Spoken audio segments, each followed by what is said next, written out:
In today's video, I'm going to teach you how to use Microsoft Loop in Outlook. Loop components are live editable blocks you can add to an email or calendar invite so everyone can contribute in real time, right inside the message. They're perfect for quick brainstorming, action tracking, and lightweight tables, without sending long threads or dealing with multiple file versions. Start by opening Outlook on the web or the new Outlook app. Create a new item by selecting New, then choose Mail if you're sending an email, or open a calendar event if you're scheduling time with your team. In the Compose window, click where you want the collaborative content to appear.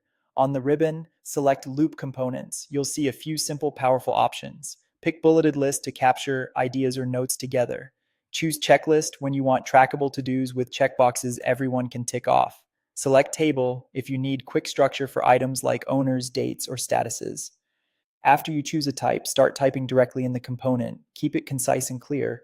Short bullets, specific tasks, or clean column headers work best.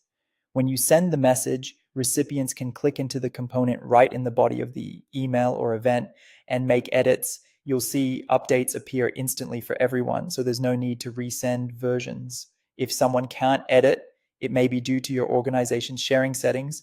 In that case, coordinate with your admin or invite collaborators who are allowed to join. To bring the right people into the conversation quickly, type the @ symbol followed by their name inside the loop component. This @mention notifies them and makes it easy for them to jump straight to the content you want them to see. If you already have a loop component going in a Teams chat or another email, just copy it and paste it into your new message. It stays linked and synchronized, so changes in one place reflect everywhere the component lives. This is great for maintaining a single source of truth across teams and channels. Finally, if your organization allows it, you can protect sensitive data within a loop component by selecting the shield icon. This applies the appropriate protection so the right people can collaborate while your information stays governed by your company's policies.